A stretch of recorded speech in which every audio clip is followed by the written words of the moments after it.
What is going on, y'all? It's just Surge from the Normies today, and I wanted to bring you a very special kind of video. With all the buzz surrounding Netflix's live-action adaptation, as well as Nickelodeon Studios creating Avatar Studios with the original showrunners, we're about to get plunged into the world of Avatar once again. No, not that one, the better one.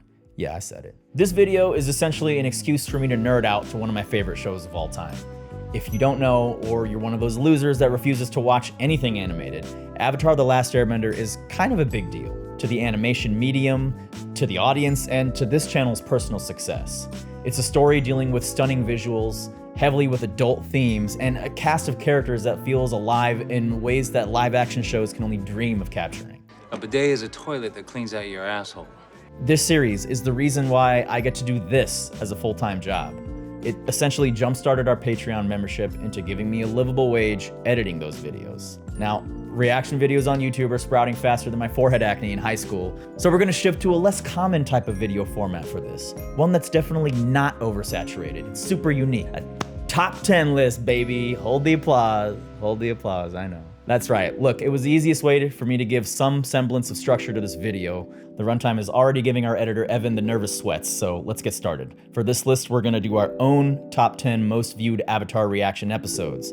We're going from the least most viewed to the highest most viewed, which is pretty in line with everyone else's Avatar reactions. I may shift some episodes around here a bit. For instance, episode 1 of every reaction series we start gets crazy views, so that's going to be omitted. Ultimately, these are the episodes that are guaranteed to elicit a visible reaction from even the quietest, non-emotive types out there, because these are the top 10 reaction episodes for Avatar: The Last Airbender.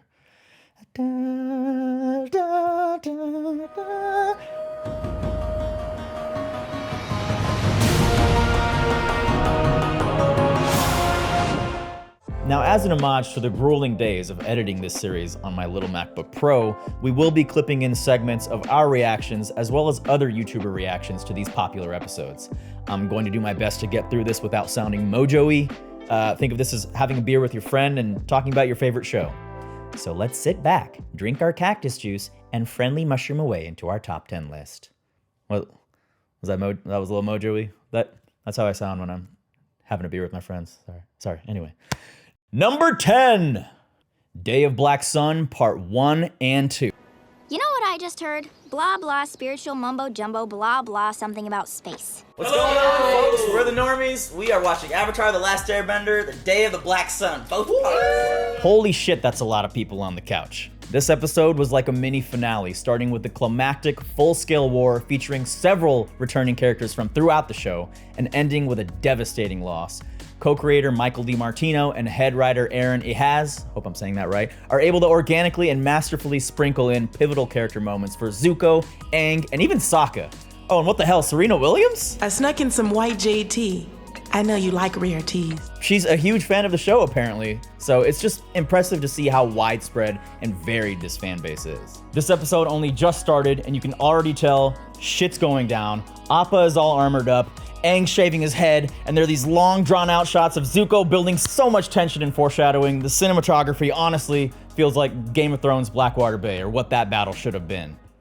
Clip of Ozai's neck coming out of the water? Actually, because that actually happens in the books. It doesn't happen in the show.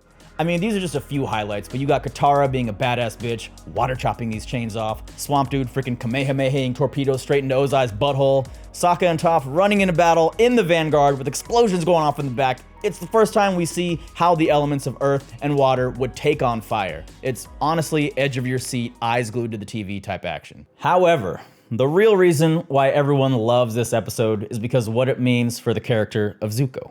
But today, I'm gonna set things right. Now, this was a long time coming, and it's what everybody wanted to see in the season 2 finale, but never happened. Zuko finally decides what kind of person he wants to be and directly defies his complete dickhead of a father. Mark Hamill is absolute god tier as Ozai, and Dante Bosco gives us the performance of a lifetime. In one of the hypest moments of the series, Ozai nearly Avada Kedavras this motherfucker, and dude is able to redirect lightning. Ozai is completely shook, and I think when people talk about why this moment is so great, they often reference Uncle Iroh teaching Zuko this technique. But seldom do they talk about how the redirecting actually works. Now, the redirect is based on waterbending techniques, so this requires a direct understanding of waterbending as well as all of the other elements. When Zuko redirects, it's also him understanding that the four nations are not as separated as they seem.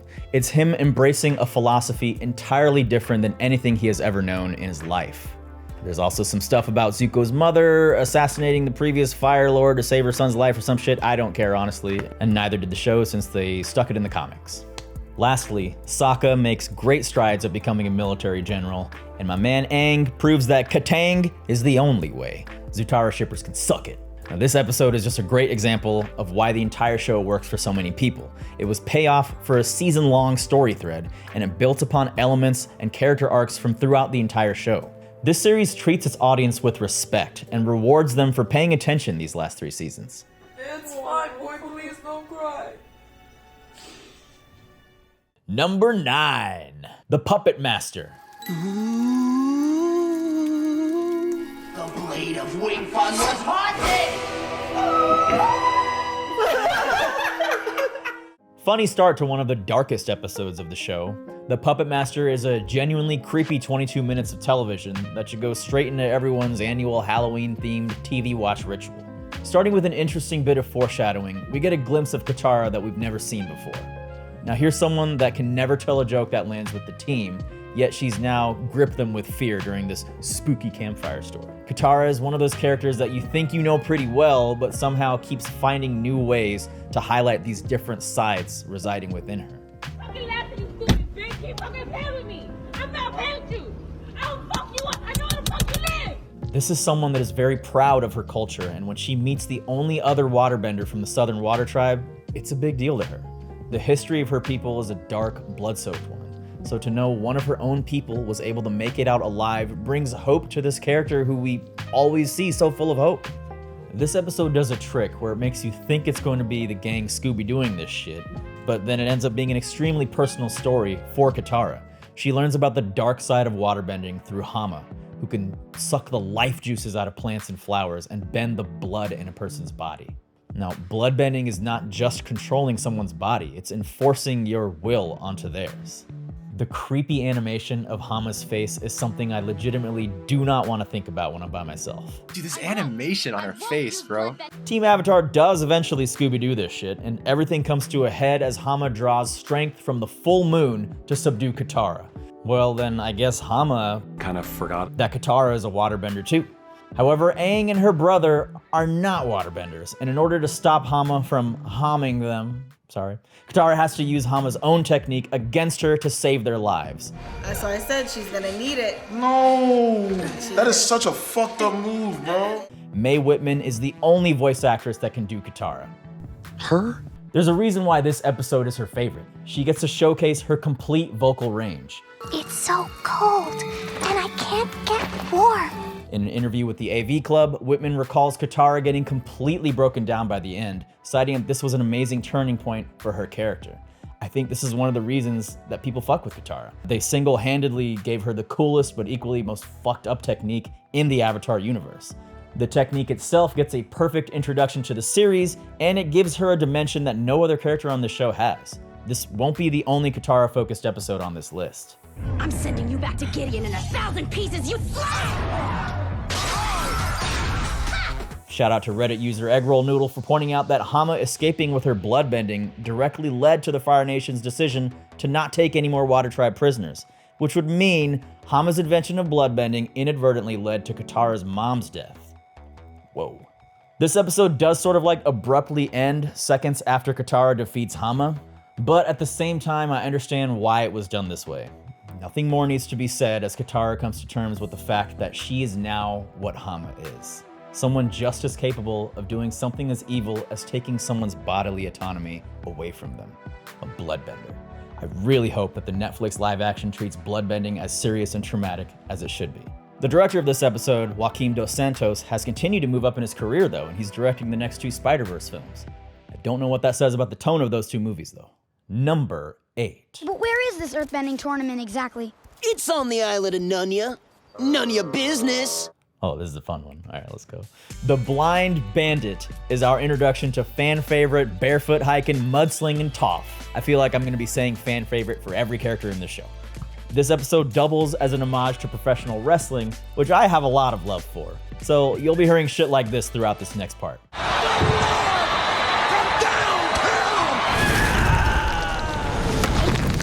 Toph is the embodiment of earthbending. Tough, stubborn, and independent. It's why we love her.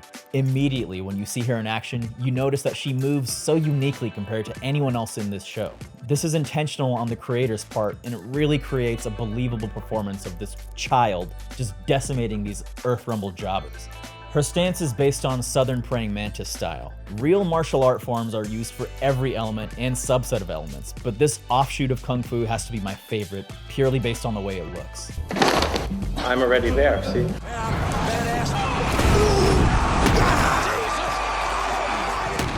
She just makes everything look so cool and effortless. Y'all are gonna hate me, but seeing this is so monotonous compared to seeing this.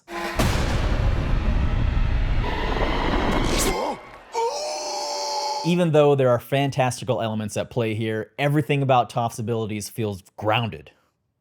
See what I did there? After seeing her for only 45 seconds, we know she's meant to be Aang's earthbending master. Toph's parents are super overprotective of their daughter, giving brown parents everywhere a run for their money.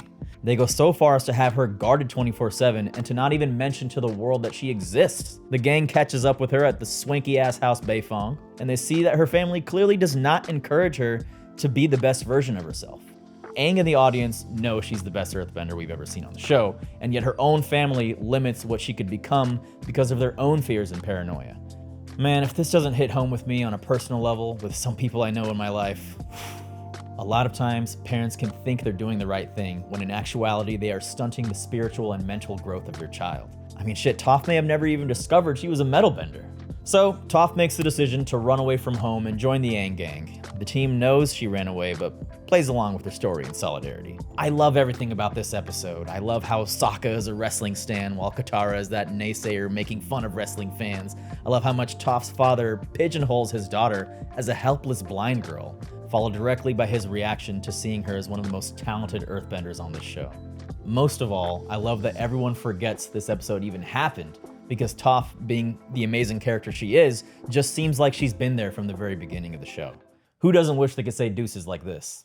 Wait! Number 7. I can't believe that worked. I didn't even know what I was saying.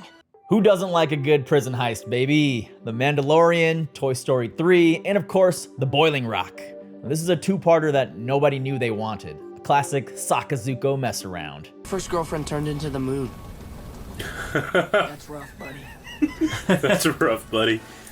That was a good little bro talk they had. Two characters that we never thought to have any chemistry take center stage and deliver a detrimental chapter to the series, one that doesn't even include a majority of the main cast. Zuko and Sokka's budding bromance ends up making a lot more sense when you realize both of their complex relationships with their parents. They're determined to break into a Fire Nation prison that blatantly resembles Alcatraz in order to break out Sokka's father. Along the way, they meet some old and new friends. I knew you'd come. Super slick of Sokka, by the way, to act like he was coming there for Suki the whole time. We know. This episode delivers on all the expected prison breakout shenanigans you can think of. We have to start a riot. Let's start a riot. But the real crux of the episode is what it does to Azula's character. Careful, Zuzu. First off, this triple threat needs no introduction and at the same time has no official name. Mai, Ty Lee, and Azula are such a well-balanced force to be reckoned with, and only one of them is a bender. Granted, Azula counts as like 6 firebenders, but this is her crew. In the final minutes, Mai betrays Azula and defends Zuko. She doesn't take that very well, and then proceeds to go straight for the kill to Avada Kedavra, one of her best friends. Then we get our second betrayal within the span of 30 seconds with Ty Lee chi blocking Azula. Oh my god, it was crazy. This marks the beginning of the end for Azula. She will unravel from here all the way until she's frozen by Katara in the finale. Mai was always sort of disassociated. We knew eventually she'd stop following Azula.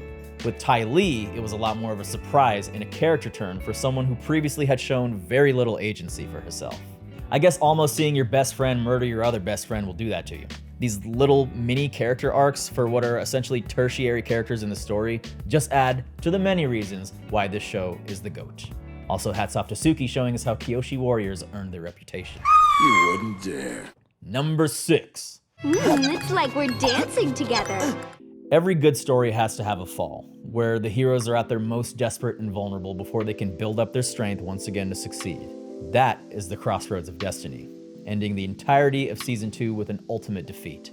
This episode is kind of a two-parter, with the preceding episode, The Guru, laying down the foundation for this packed finale. The gang decides they need to split up, and of course, shit immediately hits the fan. Since so much stuff happens, I can only really go in depth on like one thing here. I mean, there's Azula's squad infiltrating Ba Sing Se, posing as Kyoshi warriors. We finally meet Sokka's dad as he's reunited with him. Toph becomes a fucking metal bender. Aang is unlocking the chakra that lets pure cosmic energy flow into him from the universe. And Zuko is serving tea. I need 2 jasmine, 1 green, and 1 lychee. I'm brewing as fast as I can. Out of all these, you know which one I'm going to talk about. That's right, Zuko serving tea. Upon rewatching this episode for this video, it surprised me how much this finale, and really just this whole show, is about Zuko just as much as it's about Aang. Don't get me wrong, I love Aang's chakra journey in this episode. When Guru Pathik is explaining the chakra, I think it's seriously the best way I've ever seen this concept explained in a film or TV medium. Side note, I'd love to see Guru Pathik, especially if it were actually that easy to unlock my chakras, to just sit there and drink banana juice. But anyway, Zuko's story is the true crux to this finale. He's gonna fight Azula. Oh no, that's not gonna go well. After spending the entirety of Book 1 hunting the Avatar, Zuko has undergone a metamorphosis this season with the help of the actual GOAT of the show, Uncle Iroh. He's figuring out who he is and what he wants. Who are you? And what do you want? By the time the finale rolls around, he is already a changed man. You can see how healthy it is for him to be away from his toxic sister and war-hungry father.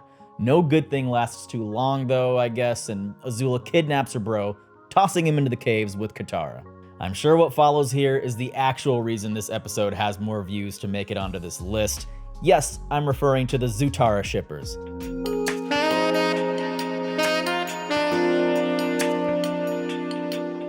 Does it make sense? Yes, I see it. But Katang is life, damn it. Zutara shippers for Avatar remind me of skater shippers from Lost. And yes, I found a way to make my one Lost reference for this video super organically, thank you. Look, Zuko and Katara do have somewhat of a natural chemistry, with their opposing sides to the war playing as a complex love factor that forgoes all barriers. But that's all I'm gonna say about that, okay? Enough ship talk.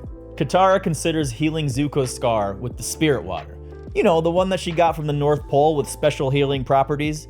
Yeah, she doesn't want to save that for her brother, for the Avatar, or for her dad. No, she's gonna use it on Zuko after a 3.5-minute conversation. This guy fucks, definitely, I mean, come on.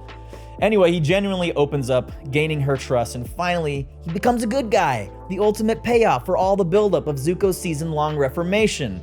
Then he promptly proceeds to fuck them over. And Zuko joins the fight. Here we go. It's over. Wait, what? Bro. Really? My disappointment is immeasurable. And my day is ruined. This was such an amazing twist. It definitely got me, as I thought for sure we'd be seeing Zuko join Team Avatar by now. I mean, season 2 finale and everything. Seeing him cave into his obsession and need for honor, seeing him ignore everything he had learned up to this point was as sad and upsetting for us as an audience as it was to Uncle Iroh. Azula gets some blame for emotionally manipulating the situation a little, but this was ultimately Zuko's personal decision, and it really stung. Aang and Katara try as hard as they can to handle the sibling duo, and it's about as epic as it should be. Katara uses her octopus style in battle for the first time, and it's the only time we see a Zuko and Azula team up, actually. Honestly, I think Katang might have beaten them back too if the Dai Li hadn't intervened. Aang, in a desperate attempt, lets go of his attachment to Katara and enters the Avatar state, but Azula pretty much murders him. We fly away with Ba Sing Se having been conquered and our heroes completely defeated. Aang is healed by Katara using the spirit water, which thank fuck she didn't use on Zuki Boy. Sorry I didn't get to talk about much else that happened in this finale because, as I said, it was packed. I loved the small Aang and Iroh scene. I loved Azula outplaying Long Fang, aka Littlefinger. and the cinematography for this episode was on par with a Hollywood blockbuster. This season started with the Avatar state and lightning being taught to us, and it was bookended with lightning killing the Avatar state. It is the last episode to feature the voice of Mako Uematsu as the voice of Uncle Iroh. Rest in peace, Mako. Alright, damn, this is a long ass video, isn't it? I had to change my shirt, get a fresh haircut. Please let us know if you're enjoying this with a like. It severely helps out more than you know. Sponsor? Do we have a sponsor? No sponsor? Okay, then definitely like this video because we don't have a sponsor. And if you want to see more of this, that's how you do it. There's a lot more to cover, so let's move on to the final 5 episodes. I'm just glad I won't have to bring up Zutara again. Oh, god damn it! Number 5! I was the first person to trust you, remember? And you turned around and betrayed me. Is the Southern Raiders. This is the second and, in my opinion, the most important Katara episode on the list. This is the culmination of her unresolved feelings regarding her mother and confronting her hatred for the Fire Nation, which extends to Zuko. You might forget that this episode starts with a balls-out attack on the Western Air Temple, led by a raging Azula, fresh off of being betrayed by her best friends. Aang starts deflecting shit, C characters split off from the group, and an aerial sibling fight occurs where both of them almost die. We're less than 2 minutes into this episode, by the way. How am I gonna edit this shit? It's immediate action. Like what? Uh-oh. Then we get into the bulk of this chapter, with Zuko realizing he needs to make amends with Katara, someone who has every right to be pissed off at him for the rest of her life. Zuko proceeds to enter Sokka's tent and completely cockblocks the man, just an episode after they had a bro down. Come on, Zooks. Well, hello!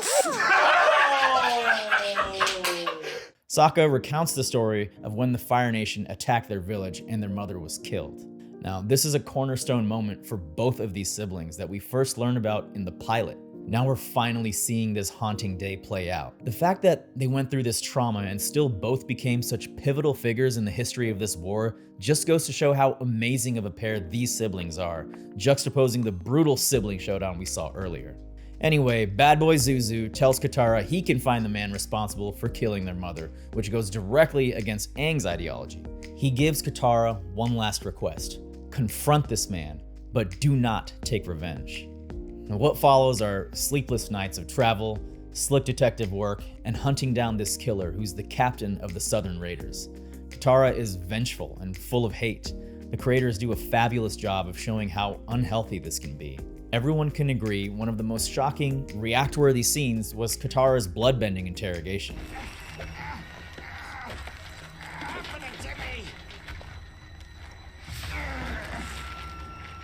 Even when confronting the actual killer, she gets centimeters away from completely executing this dude. She makes the right decision in the end and chooses to let this pathetic, cowardly man, someone who would put his own mother's life before his, live out the rest of his shameful life. Aang making the rest of his team more like himself is a good lesson. We should always take the best parts of our friends and model that behavior in our own way. Even Zuko realized Aang was right at the end. It's okay, girl. You feel it. End him right there. Feel it. End this man's misery right now. This is strictly my own opinion, but I think this episode shows us just how far Katara is willing to go. She would have been more than capable of killing that person. She's not afraid to cross the line, even when it goes against her convictions. I think it's safe to say that in the future adventures beyond the show, not counting the comic book stories, she's probably had to kill someone to save a life. To me, she seems to be the only person on the team that would be willing to go that far and accept the emotional baggage that would come with it. She bloodbended the first guy, something she said she would never do, something that makes her feel vile and evil, taking another person's bodily autonomy away that is invasive in ways we will never know in this world. You can almost hear Hama's laughter as Katara proves her last words right. Number 4. I am so sorry. Something struck me in the rear. Tales of Ba Sing Se is the only time Team Avatar ever really enjoys their time there. This episode could have been 5 separate entries if this were a lesser show. As it stands, the creators actually had different writers for every segment on Tales of Ba Sing Se. A surprising amount of character work is done with these 3 to 4 minute vignettes. I'm gonna start things off light with Sokka's haiku rap battle. Like my boomerang. This is a hilarious side journey that just helps to offset some of the seriousness later in this episode, but it also reinforces Sokka's intelligence. They could have easily made Sokka this dumb character that just goes, "Oh, what's a haiku?" Instead, he straight up kills it out here, only fumbles on one extra syllable. I mean, all of us could have made that mistake, right? This man is a straight comedian, and I'm sure a lot of these gals will fondly remember that time a future Water Tribe general got yeeted the fuck out of their slam session. Next up, Toftara. I'm always glad to see any bits with these two gals just hanging out. There's a realism in not having Toph and Katara get along immediately. They are two very different girls from wildly different environments. My girls will not fight. You're the best of friends. We don't see Toph vulnerable that many times in this show, and this is one of the first few chinks in her armor. When Katara tells Toph she's really pretty, you can tell she has literally never heard that before. It's both heartbreaking and beautiful. Now, little Aenge has a wacky zoo adventure, and Zuki Boy gets a kiss. I don't have time to dive deep into those, so I'll just say one thing about those stories. It was nice. This next one's meant to foreshadow the Appa episode afterward, and it's Momo! Yeah, Momo! This show has a way of portraying animal characters in the same light as human characters. I mean, who didn't feel something when you see the little guy curl up in the ball inside of Appa's paw print? Now, if you're one of those tough, I don't cry types that don't get hit in the feels with this, then I'm sure this next one got you. Leaves from the vine, falling so slow. As if this wasn't an emotional ball of feelings already, Iroh's segment really hits home to every man, woman, or child of any age that sees this. Here we see a character that we've only ever seen helping people. You start to kind of wonder, how is this man so incredibly good? How can one person be so jolly? Nothing in life is all sunshine and rainbows every day. So in true Iroh fashion, you see the balance. While he is a wise, funny old man, Iroh carries with him the guilt of losing his only son, Lu-Ten. We've never seen this guy do anything for himself, and when he does, it's to pay tribute for his son's death, which he feels responsible for. Hey, soldier boy, comes marching home. Why, Iroh, man? The people most full of life and light are often the ones suppressing the most grief and sadness. If you didn't get choked up, then you're a robot. Now, as I said before, each vignette had different writers, and they were actually production crew members before. For almost all of them, it was their first and only writing credit. What a great idea to give these different creative staff members behind the scenes a chance to write their own mini episode within an episode. This episode is also the last to feature a beloved character full of depth, the Cabbage Merchant. Oh, forget it! Oh, he's giving up. Number 3. Why is this happening? I know Sozin's comment is the series finale, but the Firebending Masters feels like the real Book 3 closing chapter. Time, buddy. You gotta fight a dragon! This season hyper-focused on the Fire Nation, showing us the intricacies of war from the side of the oppressor. We see how its citizens are molded by the propaganda that fire is a dominant, superior element, meant to take over. It all feels like it was building up to this conclusion right here. Fire is not an element meant to threaten human life or represent evil. It is creation, it is life, and it's the power of the sun in the palm of my hand. Not in that specific way, but yes. Aang can't seem to get the hang of this fire shit, and Zuko is having trouble lighting it up. It happens to the best of us. Sokka comes in just being a complete troll, cracks me up every time. Can you tell how much I love Sokka, by the way? So the gang rips into Zuzu for losing his mojo. I've lost my mojo! One often overlooked scene in this episode is Toph telling the story of when she met the first Earthbenders. I appreciate any and all parts of Toph's backstory that we get to see because there are so few. You gotta love the foreshadowing the show does so effortlessly. As badger moles are for the earth, so too are dragons for fire. Toph's story inspires Aang Zu to look into the first firebenders. Well, they're extinct, so instead the duo searches the hidden ruins of the Sun Warriors, an ancient tribe that were the first to learn from the dragons.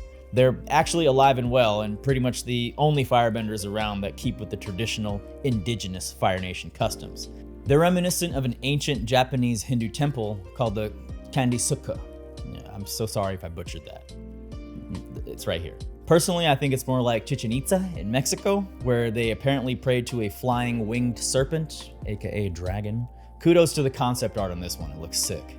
The two learn the fusion dance at one of the temples, and Zuko earns what is possibly his dragon from the Legend of Korra, and they use this same technique, which is actually called the Dancing Dragon, to summon the masters Ren and Shaw. I mean, you already knew shit was gonna go down when they started using the end credit music to build up hype. The Avatar Shuffle, you know? So Ren and Shaw are the actual OG firebending masters. Their entrance is incredibly cinematic. So many times in this show, we're told that the dragons are extinct. So the look upon Aang and Zuko's faces is not unlike our own right now. The winged serpents stare directly into the eyes of our heroes and completely envelop them in a gorgeous fire tornado. One that shows off the true meaning of firebending itself with freaking purple fire, blue and green fire, just everything on the Roy G. Biv. It's their way of communicating with the world. What an incredibly satisfying and beautiful experience this was. Jeez, that shit was sick! Yo, that flame! This is one moment that I'd actually be very interested in seeing how it's adapted to live action. Now, I don't expect an HBO budget, but they have their work cut out for them because it has to be just as momentous and epic. Here's hoping it goes past season 1 to even make it there. Stop. I'm begging you. With Iroh being the only other person to have seen the Masters, you know Aangzu just got a massive power-up. It's displayed perfectly by their new understanding of the meaning of fire. I can't understate how much of a feat this episode was in taking the villainous element of fire, something we've only ever seen do harm in this entire series, and showing us how absolutely magical it can be. I understand. Shit, I think I understand. It would be cool to see the Sun Warriors again at some point in the Avatar universe. Suraj means sun in Hindi, so like, you know, I could be a Sun Warrior. I could. Number 2. Looks like I win again, Roku. If the season 2 finale didn't make you believe Zuko was the second main character, here we go with a face-melting revelation about his true family heritage. What? What? Nigga. Why are you telling me this? The Avatar and the Fire Lord could have been an hour-long special. This chronicles the journey of both characters as Aang and Zuko revisit their past to find answers for their present. James Garrett is always fantastic as Roku, but bringing in Ron Perlman in to voice Sozin was a wise decision. I can't take back what happened. It should never have gone down like this. He seems to have the perfect voice of that guy who starts out with the best intentions, only to let corruption into his heart to achieve his goals, then eventually become a super murderer. The story between these two friends is heartbreaking, as you see them grow from these innocent children worried about childhood crushes into hardened men that must fulfill the duties that have been bestowed upon them. I'm going to say this is the episode that piqued my interest in the greater world of Avatar. The insane amount of detail and world building packed into 22 minutes is astonishing. The creators stated that this episode had the most extensive background designs compared to any other in the series, even the finale. You can even see the portrait wall of all the past Fire Lords that's referenced in the Rise of Kyoshi books, which are canon, by the way. Check out that book club we did right here. There's a book club link. We covered it. Highly recommend you read them. Oh, it's on this side. We get to see that Roku and Monkiatsu were besties. We get to see the Northern Water Tribe again, but before the ice wall was built in front of it.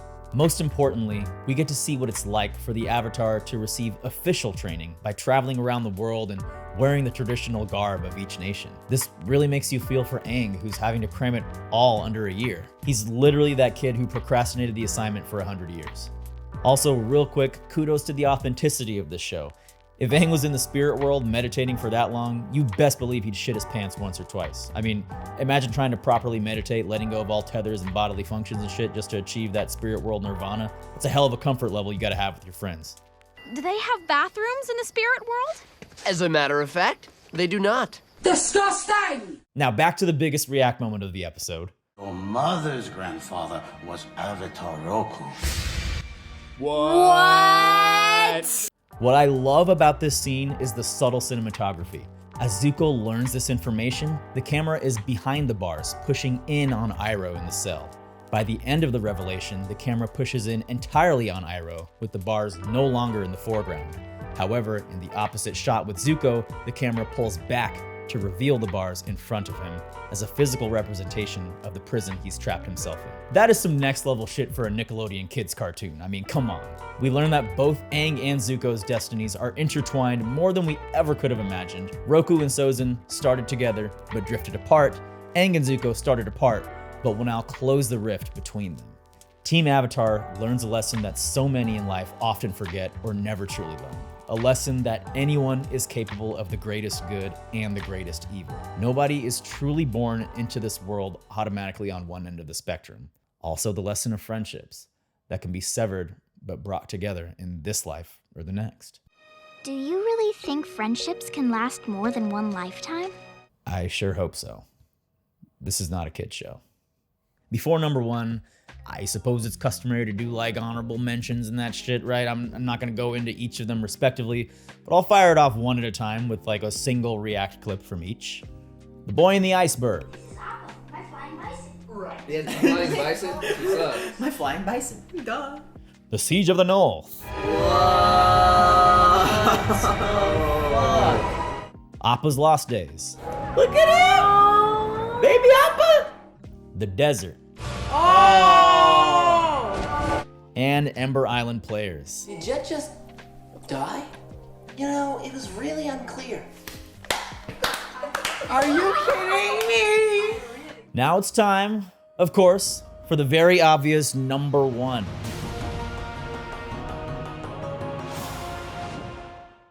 We've finally hit the number one most react worthy of all episodes. Like you thought it was going to be something else. It's Sozin's Comet, everybody. It's finally here. The event that the show has been building up to for 3 seasons, the series finale. A perfect conclusion to a perfect story that didn't need to be any longer and could not have been any shorter. This finale aired as a 2-hour special on Nickelodeon, so I'm counting all 4 parts as one episode, baby. Let's get started. Aang is getting increasingly anxious because 1, he cannot enter the Avatar state. 2, he is not capable of taking the Fire Lord's life. The gang has a beach party to chill, but Zuko decides it's time for an impromptu lesson and ruins Sokka's amazing sculpture of Suki. He worked really hard on that. I like this because we get one last scene where everyone gets to relax before the comet. The duel between Zuko and Aang seems like it's a nod to the good old days of hunting the Avatar. Aang just keeps dodging and dodging, never really going on the offensive, which we know is going to hold him back later.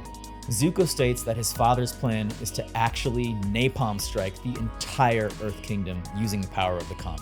Suddenly the timeline has jumped up because Aang wasn't even planning to fight this dude until after the comet passed. My man is feeling lost, so naturally he winds up on what appears to be a moving island, probably somewhere in the South Pacific, I don't know. The absolute highlight of this part is Aang reaching out to his past lives. This is something I've been wanting to see this kid do for 3 books. First to the homie Roku, who told him he has to kill Ozai. You must be decisive. That's true. Then to Kyoshi, who told him he has to kill the fuck out of Ozai. I knew I shouldn't have asked Kyoshi. What did you expect, Aang? This is why Kyoshi's badass, man. Read those books, man. Click the thing, read the books. She's been shown briefly throughout the series, but still consistently enough for us to know that she's had to cross that line before. Avatar Kuruk shows up and basically ignores Aang's question to talk about how he was a fuckboy one time, and then he goes all the way back to Yang Chen, who also has a novel by F.C. Lee coming out, by the way. It's also going to be canon. You best believe we're going to read it. What's surprising is that Yang Chen, an air nomad, is probably the person who could relate to Aang's situation the most. Yet, even she tells him, selfless duty calls you to sacrifice your own spiritual needs.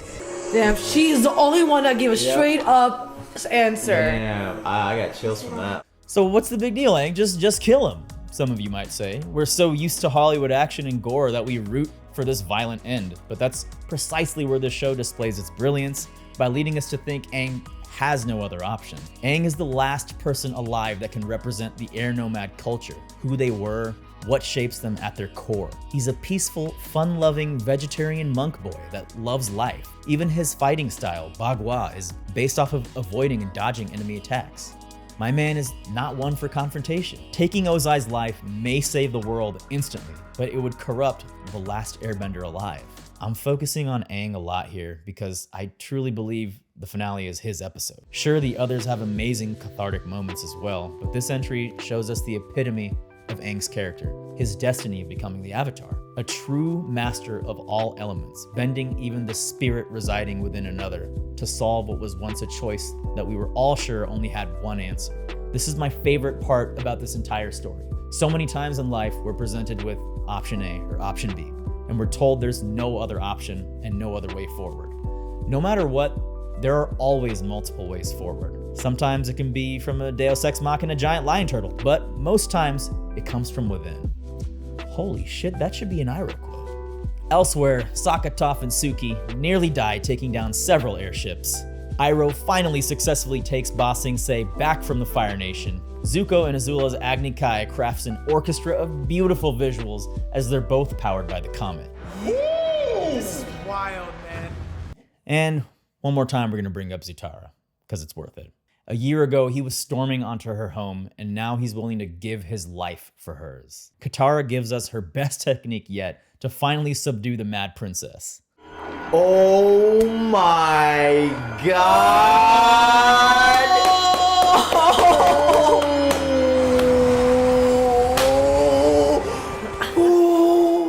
The show ends with the words, "It's perfect," and it is.